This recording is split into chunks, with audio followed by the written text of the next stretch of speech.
Oye, país, buenas noches. Oye, país, yo soy Rudy González. Gracias por su compañía en esta hora. De nuevo aquí en el estudio, retomando la cotidianidad después de este mal momento, de esta situación de salud que hemos ya superado, gracias a Dios y gracias a todas las personas. Aprovecho nueva vez para darle gracias a Dios, a mis amigos, a ustedes. Mucha gente que se preocupó por mi salud, a mi familia, lógicamente, estuvo y ha estado todo el tiempo, mano a mano, mis hermanos, los muchachos, la doña, los amigos de fuera, todo, una gama de personas que me han demostrado afecto, me han demostrado cariño, y eso, señores, es la mitad del pleito. Eso tiene un componente tan importante en una recuperación de un episodio de salud que ustedes no se imaginan. Tener la oportunidad de recibir el calor de una gente que simplemente, fulano de tal llamó preguntando por ti, que cómo sigues. Eso tiene un valor. Esa frase, esos 3 segundos tienen un valor increíble. Mucho de lo que tiene que ver con las dolencias físicas tienen mucho que ver con la parte mental, la recuperación, el estado de ánimo. Gracias a Dios también, mi estado de ánimo siempre ha sido jovial, jocoso. Yo no soy una persona, me presumo de no ser una persona aburrida, ni mucho menos con problemas y tensiones todo el tiempo, aunque el estrés, señores, el estrés que uno no lo ve, es una enfermedad silente, provoca muchas tensiones. Eso es lógico y es normal. Pero aquí estamos como cada noche para compartir con ustedes. Lo hemos seguido haciendo desde mi biblioteca, mi estudio, en mi casa, como lo hacíamos en tiempo de pandemia, que la pandemia nos enseñó a hacer esto, y para no perder el hábito, desde que salí de la clínica, a los pocos días de que salí de Sedimat, ya estaba intentando hacerlo desde la casa, y lo hacía. Rodolfo, mi productor, me decía muchas veces: no, don, acuérdese que no es así, que hay un poco más de luz, hay un poco menos de luz, el audio está bien, pero póngase más derecho. Siempre corrigiéndome, que es su trabajo, y como profesional en la materia, pues lógicamente se preocupa por cuidar de la calidad lo mejor posible de este programa. Entonces, esta semana decidimos: vamos para el estudio de nuevo. Y aquí estamos en el estudio. Qué bueno. Mis compañeros del estudio, que se preocuparon también tanto por mí a lo largo de este trance. Incluso quiero agradecer especialmente a Johan, uno de los muchachos del control, que fue de los más preocupados por ir a donar sangre cuando se pidió sangre para tenerla disponible en la eventualidad de que se necesitara. Y estuvo allá para donar sangre. Y me dijo mi esposa: hay una persona de allá del canal que está aquí, que quiere donar sangre, pero no pudo donar por algún percance que tuvo ese día. Pero al otro día estaba ahí a las 7 de la mañana, porque todavía era antes de la operación, y él estuvo ahí militantemente. Le quiero dar las gracias personalmente, porque incluso que no hemos tenido ese trato del día a día, y se preocupó por mi salud. Así mucha gente, muchos amigos que donaron sangre. Señores, se donó tanta sangre para la eventualidad, y no necesité sangre en la operación, ponerme sangre extra. Se donó tanta sangre que en un momento determinado el banco de sangre de Sedimat dijo: miren, ya tenemos suficiente sangre, mucho más sangre de lo que necesitamos, y hubo después de firmar una orden para donarla, para que otra persona pueda ayudarla. Sin embargo, esas personas que donaron, los considero hermanos de sangre, porque si no fue necesario ponérmela en el proceso de operación, sí, el hecho de que estuviera ahí ya me hacía parte de mí mismo, y era una eventualidad que no se presentó, pero que estaba disponible. Son hermanos de sangre. Gracias de nuevo. Pues vamos a lo que vinimos, vamos al concón. Vamos al concón, como se dice. ¿Verdad que sí, Twingo? Porque ya Twingo está ahí, él tiene que darse prisa, porque tiene unos camarones desde mediodía que están ahí y no ha comido, esperando que yo llegara. Vaya usted a ver, pues aquí estamos, Twingo. Hoy entre el 3 y el 4 del mes de julio de 1982, hace 41 años, el país fue conmocionado por el disparo que se ocasionó en suicidio el presidente don Antonio Guzmán Fernández en su despacho del Palacio Nacional. Un hecho inédito en la historia de República Dominicana, en la historia política. Muchas versiones, muchas situaciones. Yo viví ese episodio minuto a minuto. Primero y antes que nada quiero decir, para mí, que nunca fui un fervoroso seguidor del PRD, pero que como editor político y reportero político primero y editor político después, hube de participar en las campañas electorales y hacer coberturas de las acciones de campaña del PRD, de sus declaraciones. Por ejemplo, yo iba todos los días a las 12 del día al local del Internacional Socialista, aquí por la zona universitaria, o yo no me acuerdo si era la zona universitaria primero o después, ahí cerca de donde vive don Hipólito Mejía, en una de las calles que baja, ahí lo recuerdo como ahora, en los años 70, a esperar que, tecleando rápidamente y fervoroso, rápido, terminara Peña Gómez de escribir su discurso de ese día para Tribuna Democrática. Ahí mismo pasaban y ahí estaba un micrófono y una grabadora de esas grandes con cintas dando vueltas, y ahí grababan el discurso de Peña Gómez para llevarlo a la emisora, que salía el programa a las 1:30 de la tarde en Radio Comercial. Y yo vivía ahí y Peña Gómez terminaba de teclear y sacaba una cuartilla con 8 copias y nos daban una a los periodistas y pon la otra y pon la otra. Era máquina. Un montón de copias. Que le tocaba la última copia tenía problemas porque era con papel carbón. Vaya usted a ver cómo era la época.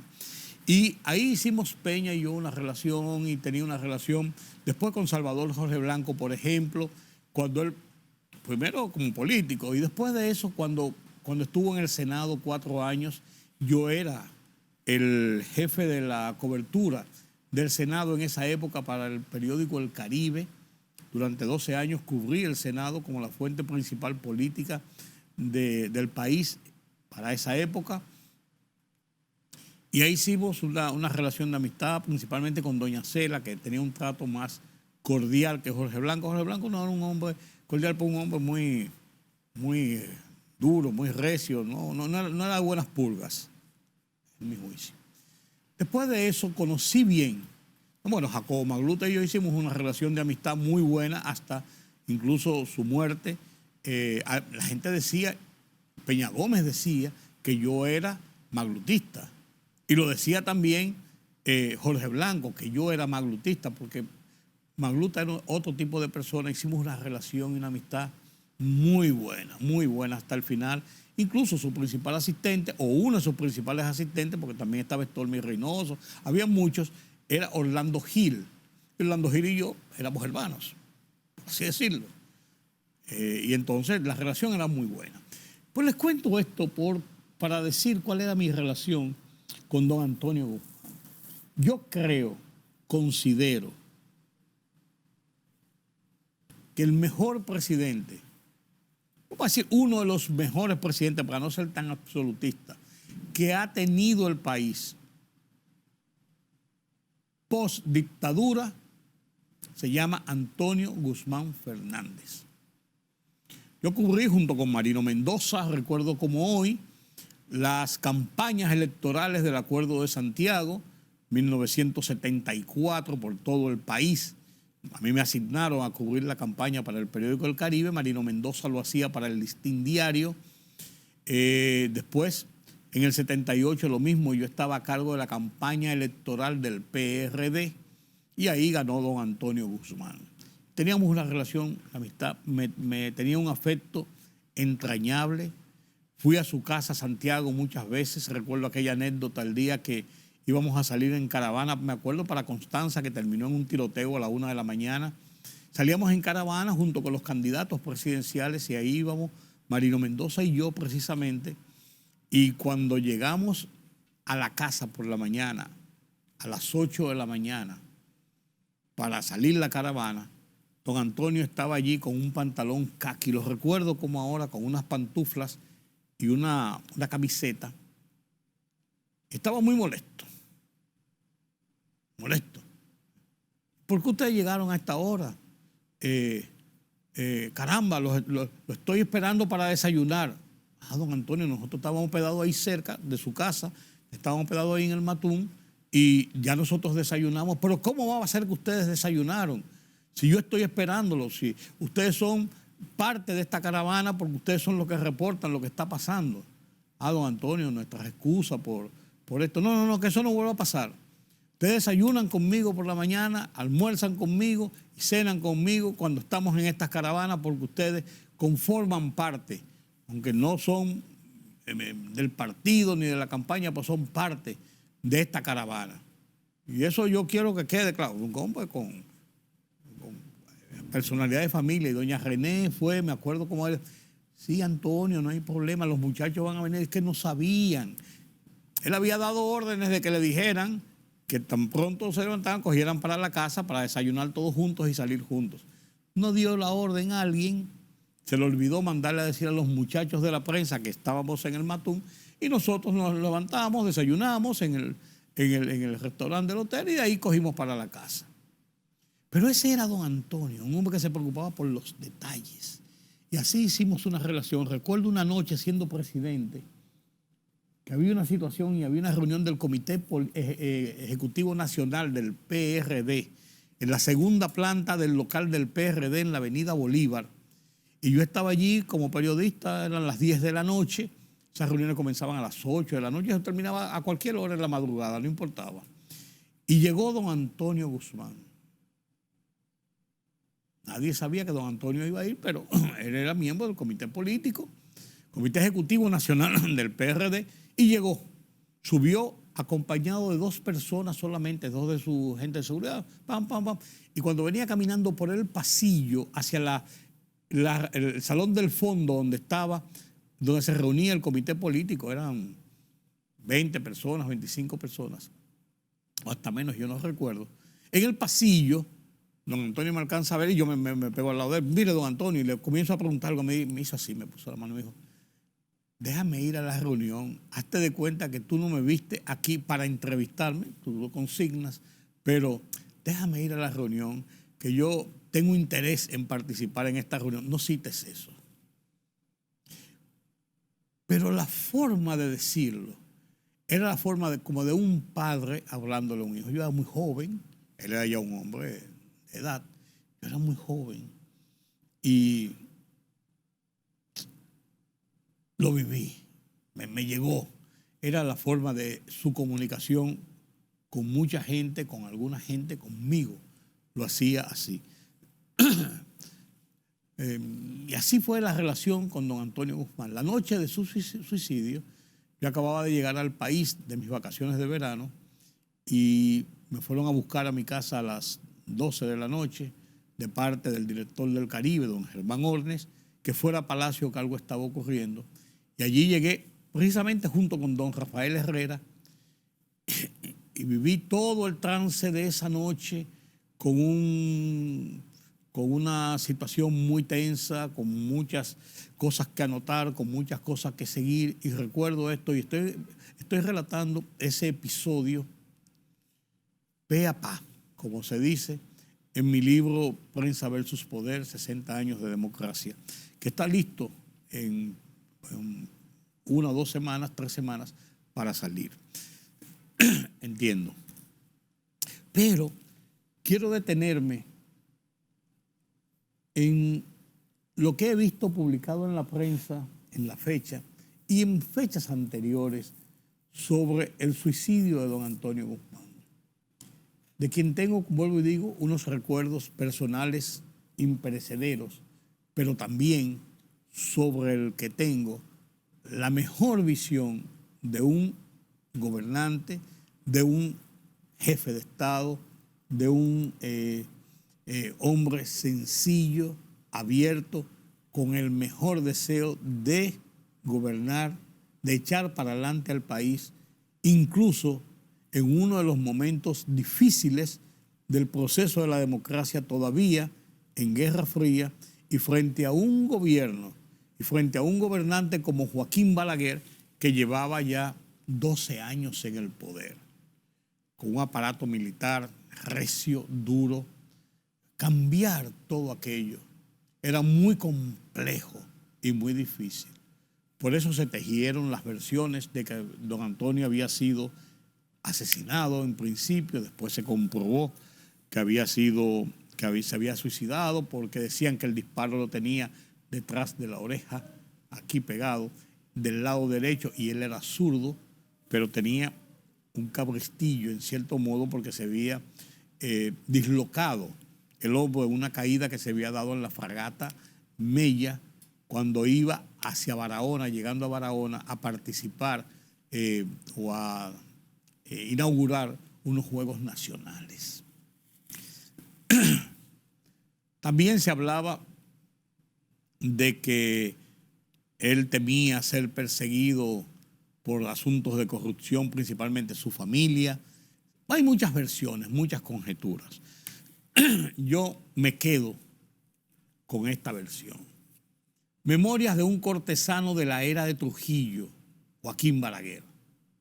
En su libro, Joaquín Balaguer, libro de 1988, la primera edición, le dedica un capítulo a la situación de don Antonio Guzmán. Un capítulo que se titula así mismo, El caso de don Antonio Guzmán Fernández. Y en esas notas de Joaquín Balaguer, que apenas tiene páginas 327, 28 y 29, que apenas tiene dos páginas, hay una foto de Joaquín Balaguer con don Antonio, 2 páginas apenas tiene. Solamente me voy a permitir leerles estos párrafos y ustedes determinarán por qué yo creo. Un hombre como Joaquín Balaguer, que no alaba a nadie, que no insulta a nadie en sus obras, en sus libros, dedicarle estas páginas a don Antonio Guzmán Fernández, el hombre que lo sucedió a él en 1978 y que delante de él, en su discurso de juramentación, don Antonio Guzmán fue muy crítico, muy duro de los 12 años de Balaguer,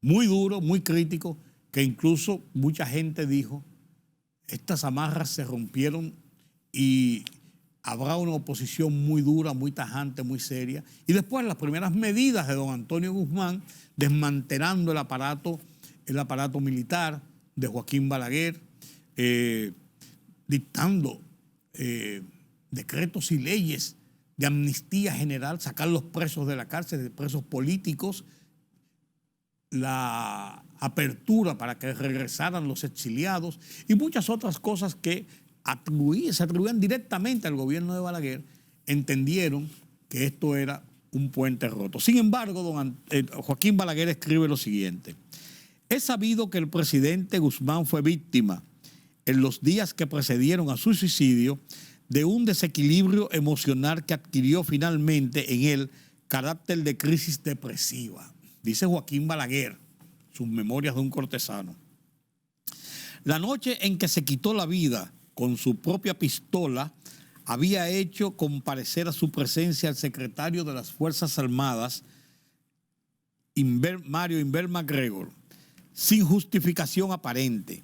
Le hizo venir desde Constanza precipitadamente, dice Balaguer, pero en lugar de ser humano, tropezó con un bloque de hielo. Hablaron sobre diversos asuntos, particularmente sobre la situación imperante en la inminencia de la ascensión del poder del doctor Salvador Jorge Blanco.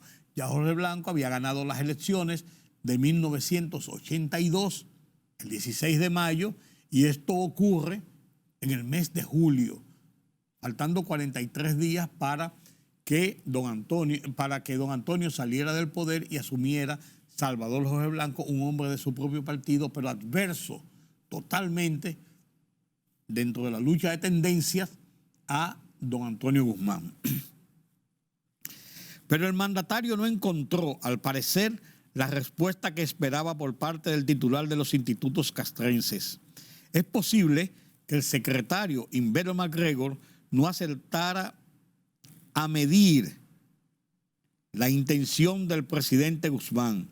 Quizás este le habló de forma enigmática por no haber hallado en su interlocutor un estado de ánimo propicio a que desnudara por entero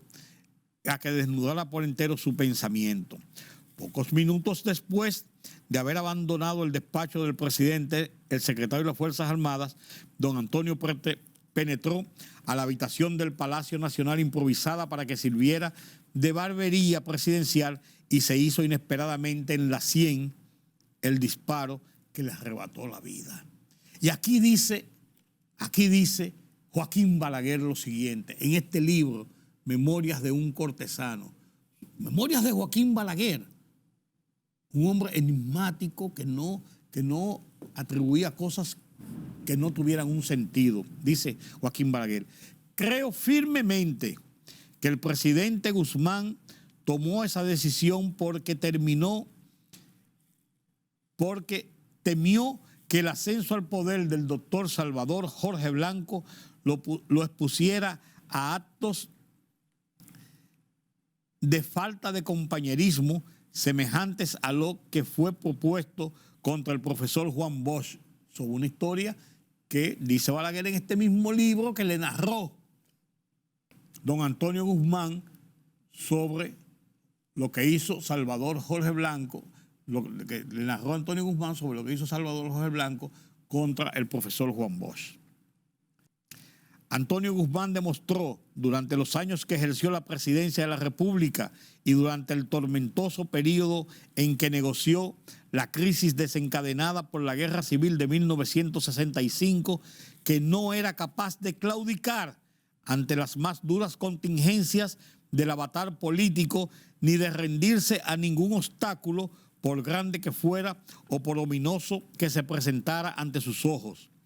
Pero la perspectiva de ser perseguido injustamente, sea en sí mismo o sea a través de alguno de los miembros de su familia, lo hizo flaquear, dice Balaguer, poniendo en sus manos el arma que cegó su existencia. Es esta, desde luego, una impresión de quien esto escribe, pero admito que se trata de uno de esos misterios que se traga con frecuencia la vida y que la historia es incapaz de descifrar. Habla Joaquín Balaguer, 98, varios años después, 18 años, 17, fue el 82, 92,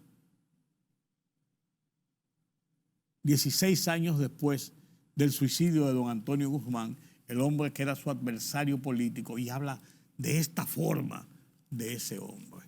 Esta es la versión, para mí, más socorrida, más fuera de pasiones políticas, más humana de ese Antonio Guzmán que se suicidó y que para mí fue uno de los mejores presidentes que ha tenido la República Dominicana. Un hombre humano, un hombre de familia, un hombre tierno, cariñoso, un hombre que creía en el país, un hombre que luchó por la República Dominicana. 41 años después de ese suicidio, paz a sus restos. Inclino la cabeza. Permítame la pausa.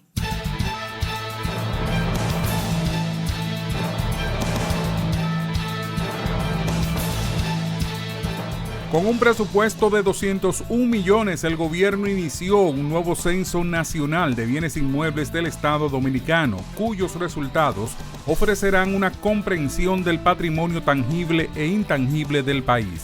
Lo que estamos anunciando en este momento es el inicio de la fase 1, donde se ha diseñado un instrumento de captación a más de 700 instituciones del Estado, explicó el ministro de la Presidencia, Joel Santos, al tiempo de aclarar que esta capacitación comprende no solo del Poder Ejecutivo, sino también el Poder Legislativo y el Poder Judicial. Al menos 43 mujeres han muerto en los primeros 7 meses de este año 2023 a manos de parejas y exparejas, según datos ofrecidos por el Ministerio de la Mujer, con al menos 3 feminicidios, uno de ellos perpetrado frente a una niña de 2 años en Villa Consuelo el pasado domingo. El segundo semestre del año comenzó con una ola de violencia que preocupa a especialistas de la conducta, quienes los califican como una epidemia. La embajadora de la República Dominicana en Estados Unidos, Sonia Guzmán, advirtió que no están dadas las condiciones para modificar el acuerdo de libre comercio entre República Dominicana, los países de Centroamérica y Estados Unidos, como han solicitado algunas naciones y el sector arrocero. No creo que estén dadas las condiciones para reformar el acuerdo de libre comercio de ERECAFTA, ya que en los Estados Unidos no tienen intención de que sea modificado, manifestó. El Ministerio de Educación de República Dominicana, la Asociación Dominicana de Profesores, ADP, y el Ministerio de Administración Pública, MAP, anunciaron la convocatoria al concurso de oposición docente focalizado 2023. La realización es en base a las necesidades de docentes identificadas en los diferentes niveles, subsistemas y modalidades educativas.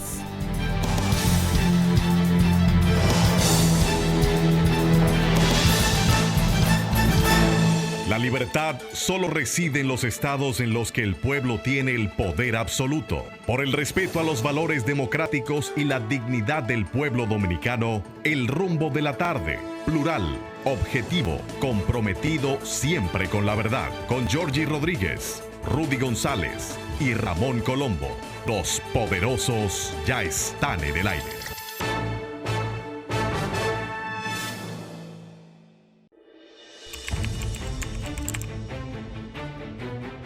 Periodismo de investigación, columnas, opinión, análisis, reportajes de fondo. Hora por hora, una completa plataforma multimedia.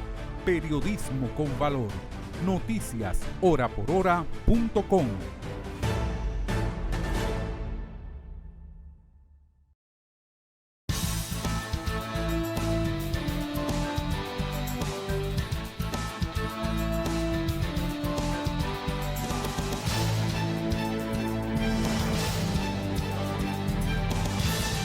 El tema político en República Dominicana está en sus mejores momentos. No cabe dudas. Estamos en campaña oficialmente abierta, esta vez de cara a las primarias de octubre próximo.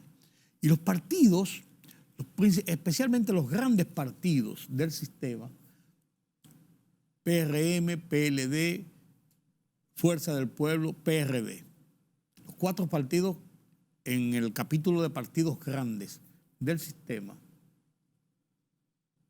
están en sus campañas de organizar y estructurar las primarias del mes de octubre, donde quedarán escogidos los candidatos que van a participar en las elecciones de febrero, tercer domingo de febrero, elecciones municipales, tercer domingo de mayo, elecciones presidenciales y congresuales. Y los movimientos que estamos viendo nos indican claramente que lo que han dicho las encuestas hasta este momento podía quedar un poco lejos o divorciado de lo que pudiera ser la realidad del resultado electoral. Porque hoy, como pocas veces anterior, estamos viendo cómo los grandes partidos están buscando, a través del mecanismo de las reservas de candidaturas, llegar a acuerdos y alianzas para lograr llevar personas de esas alianzas o de esos partidos a las posiciones congresuales y municipales llevar a las posiciones congresuales y municipales y buscar hacer mayoría en esos estamentos del sistema institucional democrático dominicano. ¿Por qué digo esto? Por ejemplo, el Distrito Nacional. Una plaza compleja, una plaza importante, no la mayor plaza político-electoral del país, porque es el Gran Santo Domingo, la mayor plaza. La segunda plaza, pero la de mayor influencia, de donde irradia, por así decirlo, todo lo que es la ramificación del accionar político y político-electoral de República Dominicana.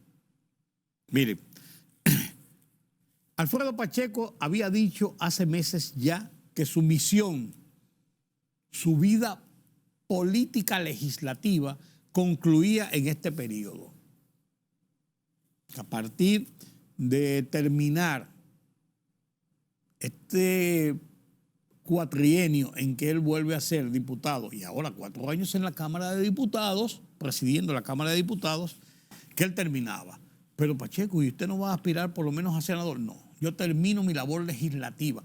Su visión está centrada desde hace mucho tiempo hacia la alcaldía del distrito. Él fue, recuerden, 2 veces candidato por el PRD entonces, antes de ser PRM, candidato a alcalde de la capital. Las 2 veces le ganó Roberto Salcedo bajo el apoyo del entonces partido de gobierno, el PLD. No quedó, no logró, pero hizo campaña porque no cabe dudas de que Alfredo Pacheco es un líder capitaleño y es un líder, además de la capital, en la circunscripción 2. Ahí no cabe dudas. Ahí no cabe dudas. Y Pacheco estaba apostando a esa posición porque Carolina Mejía se ha dicho que no va a repetir. Que Carolina Mejía no está en eso. Carolina Mejía tiene otras aspiraciones más allá, ya ha cumplido 4 años de gestión, está cumpliendo 4 años de gestión al frente de la alcaldía del Distrito Nacional. Y usted puede decir, bueno, no ha sido una alcaldía brillante y excepcional, pero ella ha sido una buena alcaldesa, eso no cabe dudas.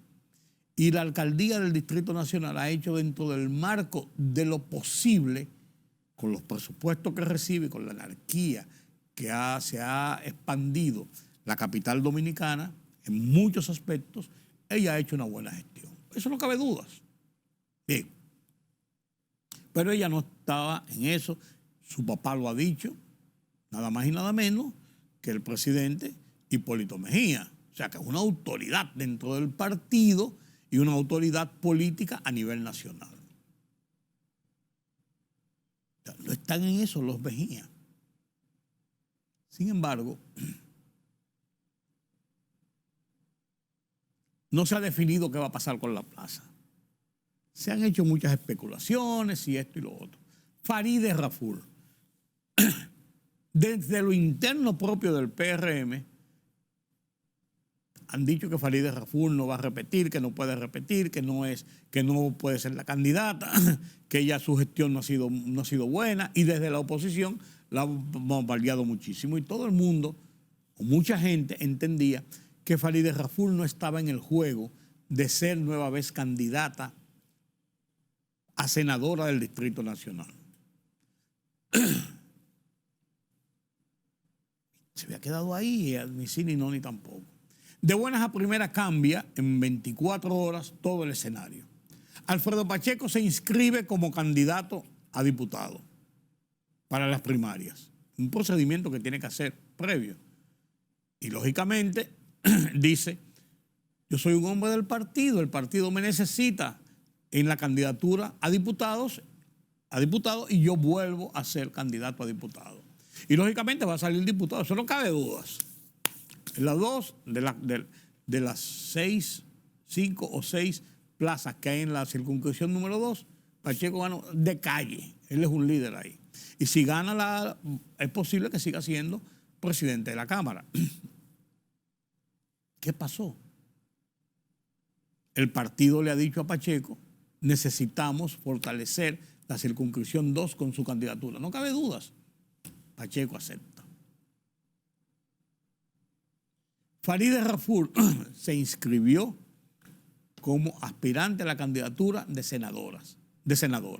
Estoy convencido, y hay que ver el artículo de Tony Raful de este lunes, estoy convencido de que Farideh Raful ocurre lo mismo que ocurrió con Alfredo Pacheco. Necesitamos mantener esta plaza y necesitamos este combo de nuestros candidatos, de nuestros legisladores, tratando de repetir, no podemos inventar en esta plaza.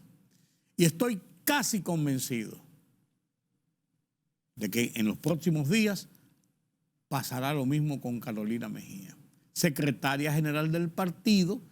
El partido necesita que sea la candidata nueva vez porque su gestión ha sido buena y no van a poner en peligro la posibilidad de esta plaza. No es posible que el PRM, teniendo las mejores posibilidades para mantener la plaza de la capital, vaya a echarlo a la suerte de vamos a ver qué pasa. Entonces eso va a cambiar todo lo que eran las posibles confrontaciones y las expectativas que tenían otros de poder entrar con estos vuelcos que ha dado el partido de gobierno. Vuelcos no, con estas estrategias que ha dado el partido de gobierno. Se hablaba de las negociaciones y de las conversaciones con Guillermo Moreno y que Guillermo Moreno podría ser candidato a senador por la capital. Y alguien me dijo a mí, de la gente de Guillermo Moreno muy cercana, y Guillermo Moreno, después que ha aspirado tantos años, a ser presidente de la República, va a bajar a ser senador. Yo le digo, bueno, pues hay otros que lo han hecho. Mira, ahí está el caso, por ejemplo, de Eduardo Estrella.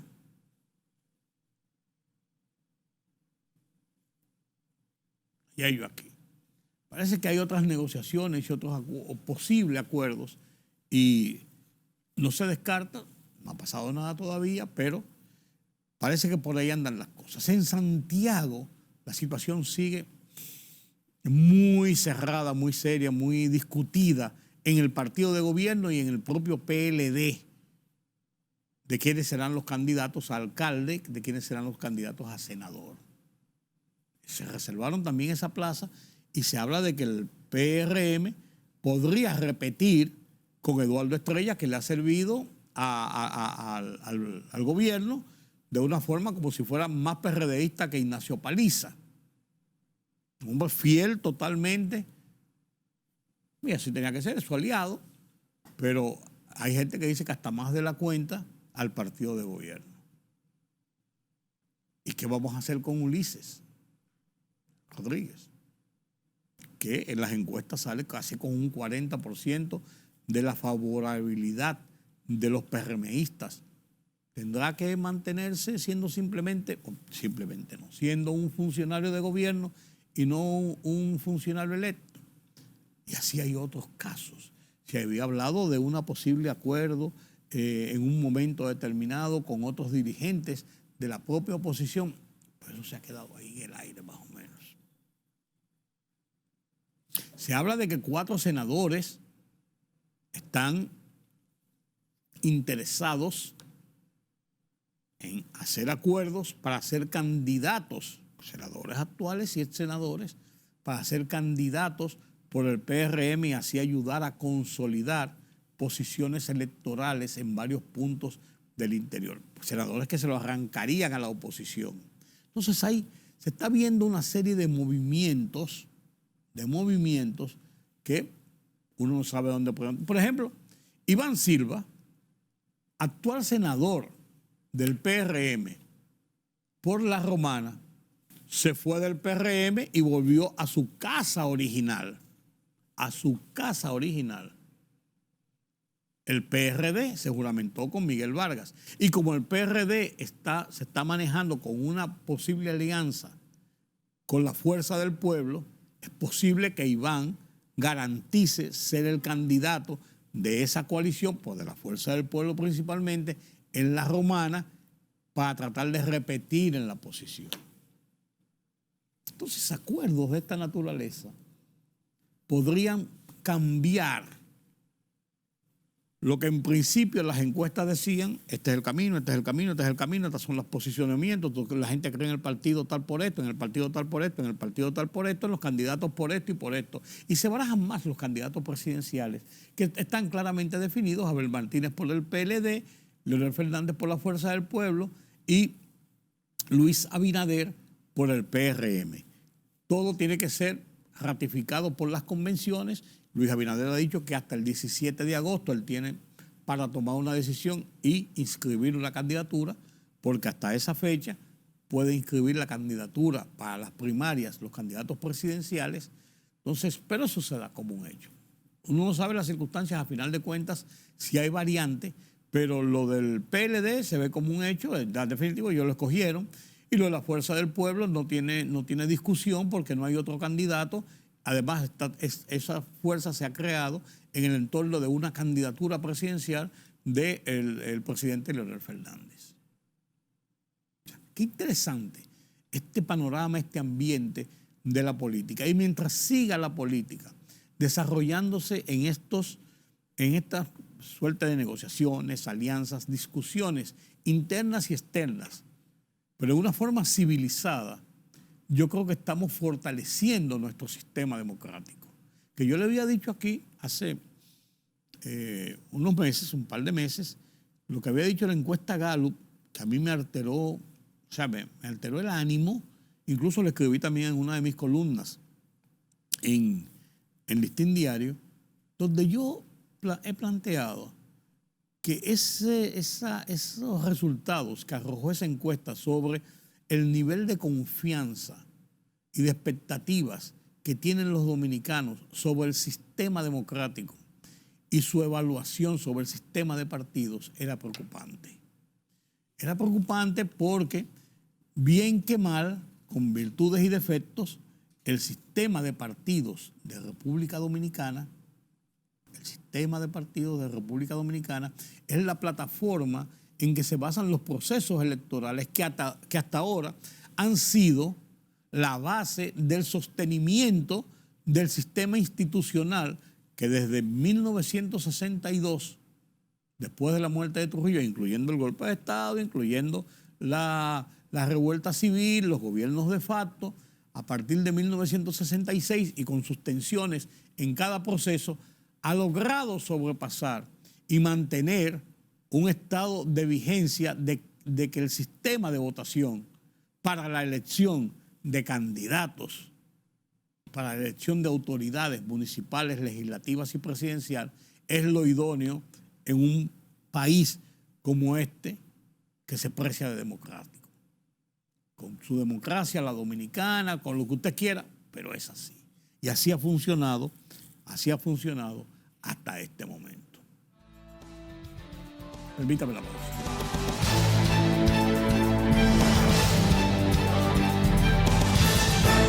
La libertad solo reside en los estados en los que el pueblo tiene el poder absoluto. Por el respeto a los valores democráticos y la dignidad del pueblo dominicano, El Rumbo de la Tarde, plural, objetivo, comprometido siempre con la verdad. Con Georgie Rodríguez, Rudy González y Ramón Colombo. Los poderosos ya están en el aire.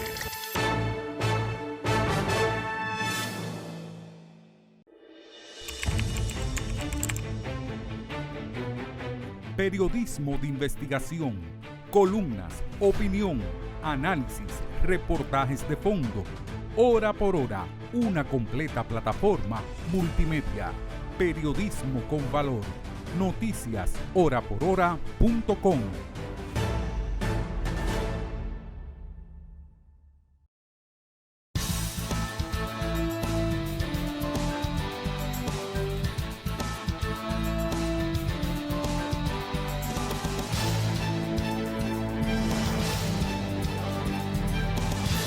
La Suprema Corte de Justicia ha emitido una sentencia, señores, sumamente interesante y sumamente importante en favor del sistema de familia en República Dominicana.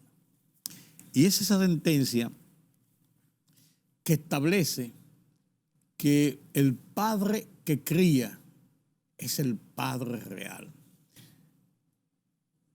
controversial y va a ser el fruto de muchas controversias, pero viene a poner en el contexto situaciones reales que ocurren todos los días en la familia dominicana. Una madre se divorcia acabando de tener un niño con un niño pequeño. O a veces el padre se aleja por circunstancias X o Z.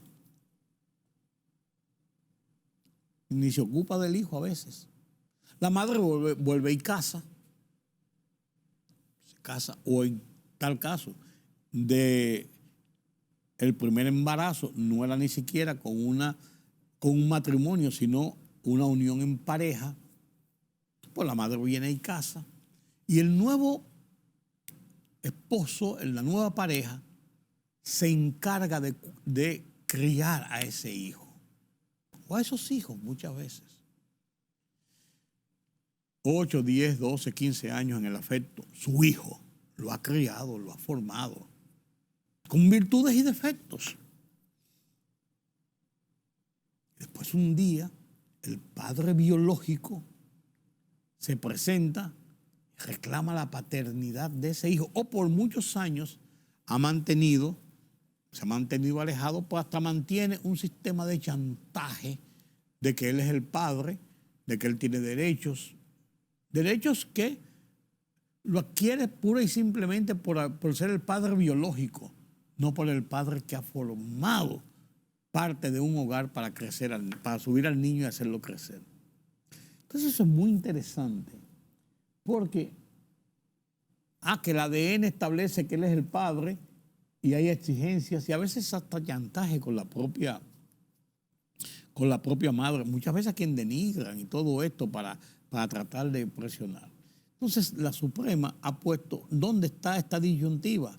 El padre que ha criado a este niño y lo ha subido ya, lo ha hecho hasta joven y universitario, hasta adulto. O el padre biológico que tuvo simplemente la oportunidad por relaciones con esa dama, con esa señora, ese embarazo y ese hijo. La Suprema lo ha puesto claro. La paternidad es de quien cría, de quien forma, de quien conforma parte de ese hogar donde se desarrolla y se cría ese hijo. Más que simplemente la filiación por paternidad que pudiera dar una prueba de ADN. Y esto es controvertido, esto es controversial, esto va a provocar discusiones, pero ya es una decisión de la Suprema Corte de Justicia que crea lo que se llama una jurisprudencia. Si podrá ser atacada en el Constitucional, yo no sé, pero crea una jurisprudencia. Esto vino a propósito de un caso que llevaba una abogada, que tuvo varios años peleando un caso de esta naturaleza y finalmente, después de pasar los estamentos de la justicia, llegó al punto de esta decisión de la Suprema. Y con esto, este caso delinea una nueva situación que si dará mucho de qué hablar y de discusión jurídica, yo creo que es justa y obedece a una realidad para poner situaciones reales dentro de los puntos reales, dentro del ambiente real. Y qué bueno que hay definiciones de esa naturaleza. Otro tema que quería simplemente mencionar es el caso de la delincuencia y lo que está pasando con la autoridad. La autoridad dice que se han reducido un 23% los homicidios, los muertos, que se calculan en un asesinato, un homicidio, por cada 100.000 habitantes, y ahí se cuentan los porcentajes y que se han reducido. Y dice que en cierto modo los robos y los atracos también se han reducido, pero la percepción de la gente, por lo que ve a diario en la radio, la televisión, en los medios de comunicación, indica que no es así. Por ejemplo, dice un reportaje que publica el periódico Listín Diario, de lunes me parece que era, que habían 13 asesinatos en los últimos 10 días Se reportaban 13 asesinatos en los últimos 10 días del mes de junio, recién pasado. Puede ser que en el mes de junio del año tal hubieran 50 y ahora habían 3 y eso es una reducción de tanto por ciento. Sin embargo, la percepción de la gente es que los atracos, los asaltos, la violencia callejera continúa y es muy alta en el país. Y la gente sigue con el temor. La gente no ve las acciones reales de la autoridad para frenar esta situación. No la ve. La ve mucho en los periódicos, en la parte mediática, en los pronunciamientos y todo esto, pero lo que percibe en la calle. El temor que tiene cuando se le acerca cualquier motor. Cuando va en el carro la señora manejando y se le para un motor al lado y a lo mejor es un mensajero que está haciendo su diligencia, pues se pone temblorosa. Y no vaya usted a hacer a que le toque o se quede mirándola porque se puede hasta morir del corazón en ese momento. O sea, esa es la situación real de lo que la gente percibe, de lo que la gente siente. Entonces las estadísticas están muy bien, pero la autoridad tiene que rodear de la confianza real y necesaria que necesita la gente para entender que la delincuencia está bajo control o ha ido disminuyendo. De no ser así, no estamos en nada. No estamos en nada. Y hablando de violencia y de situaciones, tengo aquí un informe, déjame ver, ¿dónde lo puse? Aquí está, ya no te apures, Twingo, ya lo tengo aquí. Lo puse aquí al lado, ahí no molesta. Señores, en los últimos 3 días, en los Estados Unidos se han producido 1, 2, 3 y 4 tiroteos de personas locas y de personas que andan con armas en la calle. El último ocurrió en la madrugada de este martes, donde por lo menos 3 personas habían muerto hasta que pasaron el informe y 8 resultaron heridos en la ciudad de Fort Worth, en el estado de Texas, en el sur de los Estados Unidos. Pero 4 personas habían muerto el lunes y 2 resultaron heridas en otro tiroteo en Pensilvania. El domingo 2 personas murieron y 28 resultaron heridos de extrema gravedad en la ciudad de Baltimore, en otro tiroteo. Y el lunes, en otra calle de Filadelfia, un hombre con un chaleco antibalas disparó y mató varias personas. O sea, el estado de violencia que está viviendo los Estados Unidos, si nos ponemos a asemejamos con el problema de República Dominicana, no, yo no sé dónde están las cosas, pero lo que pasa en Estados Unidos pasa en Estados Unidos. Hay que referirse a lo que pasa en República Dominicana. En Estados Unidos la situación con el tema de las armas es cada vez más tensa y más peligrosa. Y nosotros tratamos, parece que de asemejarlo. O de asemejarnos, bueno, no ya es demasiado decir, a lo que está pasando en Haití con esa situación de tensión y de presión, de violencia callejera. No es correcto. No es correcto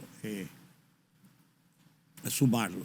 Pero sí es sumamente tenso lo que está pasando. Pero veamos qué está pasando en el mundo de las internacionales, como nos presenta Pedro Vargas desde la redacción central de Oye País.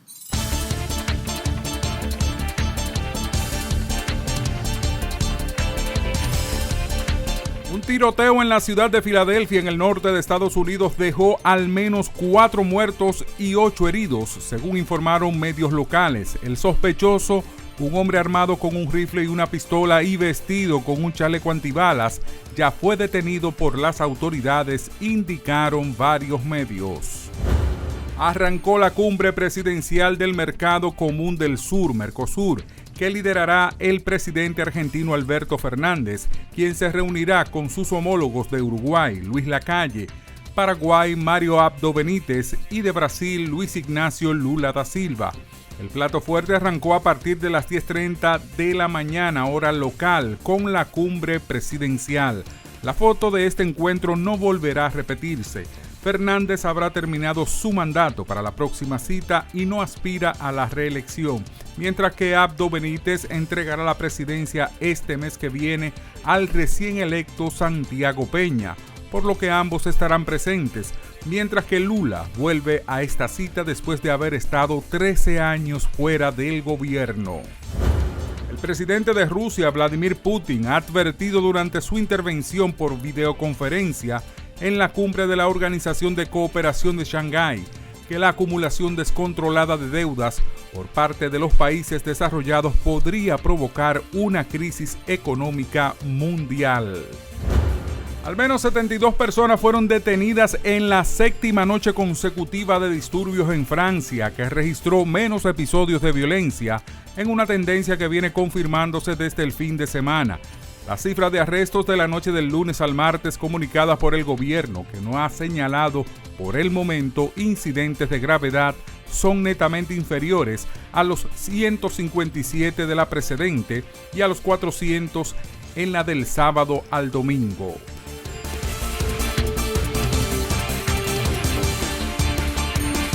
Gracias por haberme acompañado en esta noche, nueva vez aquí en nuestro estudio, reintegrándonos plenamente a las actividades cotidianas en Oye País.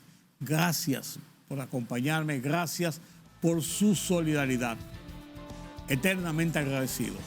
Pasen un feliz resto de esta noche. Yo soy Rudy González. Nos vemos mañana.